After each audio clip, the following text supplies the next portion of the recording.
razvoj. Za mene je Koprivnica primjer kako možemo i moramo krenuti dalje. Međutim, treba puno više ulagati u to. Dakle, imamo dvije komponente. Prvo je poljoprivreda, drugo je prerađivačka industrija Podravka. Poljoprivredu na to apsolutno ne smijemo gledati kao na problem, nego kao na priliku za Hrvatsku. Čak niti izazov, nego priliku. Imamo dobru zemlju koja nije kontaminirana, na kojoj se može proizvoditi bilo kakve kulture, od voća, povrća do svega ostaloga. Dakle, moramo ulagati u plastenike, u navodnjavanje, odvodnjavanje i tako dalje. Možda ne toliko u ovom kraju koliko u drugim dijelovima Slavonije, Baranje i tako dalje. Ali mislim da treba ulagati posebno u taj domaći proizvod dodane vrijednosti, jer Podravka, koja je ovdje snažno prerađivačka industrija i koja je poznata diljem svijeta i koje ja silno promičem, oni su uvijek dio mojih putovanja svijetom u smislu gospodarske diplomacije i sudjeluju na svakom gospodarskom forumu. Jedna od ogromnih prednosti je što imaju sve certifikate za ostale religije, kao što je halal certifikat, primjerice za muslimansko područje, i što se njihovi proizvodi doista prepoznaju i traže diljem svijeta. I vidim ogroman potencijal Podravke da proširuje svoje kapacitete i da proširuje proizvodnju, jer sam osjetila i kod gospodina Pucara i večeras dok smo razgovarali da postoji to razumijevanje što svijet treba, što svijetu treba. Dakle, nije sad mi ćemo se usredotočiti na nešto što nam dobro ide pa ćemo to proizvoditi dalje, nego idemo vidjeti što svijet traži, kako možemo promijeniti naš proizvod, kako možemo inovativno pristupiti tržištu da bismo ga osvojili nekim novim proizvodom koji neko drugi nema.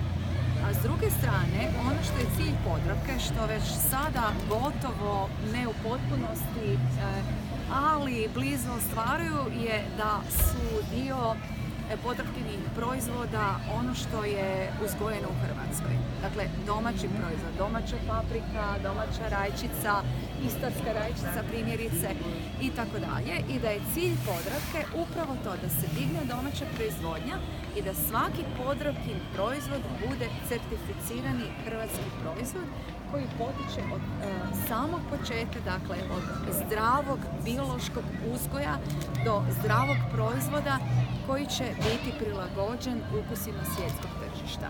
Znači, imate ogromne potencijale ovdje. A ono što još želim Koprivnici je prometno povezivanje sa ostatkom Hrvatske i naravno autocestom, za što sam se zalagala i kad sam bila ovdje, kad sam izmjestila ured, zalažem se cijelo vrijeme, nastavit ću se zalagati, ali ohrabruje me to jer vidim da se u Hrvatskoj gradi infrastruktura, da resorno ministarstvo puno ulaže u to i vjerujem da će i te brze ceste koje povezuju Koprivnicu, Križevce i sva ova ostala mjesta u ovom području prema autocestama, da bi se brže stizalo do Zagreba, dakle da bi i stranci mogli više ulagati u Koprivnicu i ovo područje, da će se i to brzo ostvariti. Je li ovo vaš jedini dolazak tijekom kampanje sada u Koprivnicu? Ja mislim da nije. Mislim, kampanja je počela, gledajte. Neće biti to neka duga kampanja, ali ja vjerujem da ćemo svakako doći još i nadam se da ćemo doći još, jer kampanja zapravo nije ni počela. Mi smo još u nekakvoj predkampanji, krećemo sutra, preko sutra, nakon što Državno izborno povjerenstvo validira sve potpise. I mislim da se još uvijek u svakom slučaju se vidimo. Vidim da se nakon 5. siječnja i dalje ću dolaziti u Koprivnicu kao predsjednica, i dalje ću pomagati Podravci kao jedne od najsnažnijih hrvatskih industrija, ali i svim hrvatskim malim, srednjim poduzetnicima i OPG-ovima kako bi se prebacili s ove proizvodnje kulture niske vrijednosti gdje im država treba plaćati subvencije, da se subvencije ulažu u proizvodnju, dakle u inovacije i da oni proizvode proizvode koji možda imaju malo, koji su možda više radno intenzivni, ali donose puno veću zaradu za gospodarstvenika, cijelu obitelj i cijelu zajednicu. Gospođo predsjednice, koji vam je najbrži Podravkin proizvod? Moj najbrži, to vam je teško reći, ali znate što volim jako? Dalmatinsku juhu.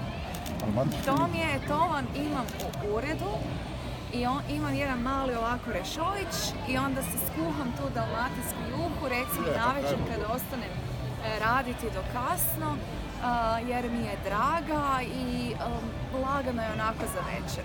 Ali ima puno toga, recimo moja djeca, cijela moja obitelj obožava čokolino. Sad sam kćeri koja je na Harvardu, baš sam pričala s kolegama iz Podravke. Prošli puta sam odnijela 7 kila čokolina, jer mislim da je to sjajna hrana za studente koji navečer uče, da im onak da energiju, malo ubrza mozak i tako, a ipak ima vitamina, minerala i nema previše kalorija. Hvala vam lijepa. Hvala.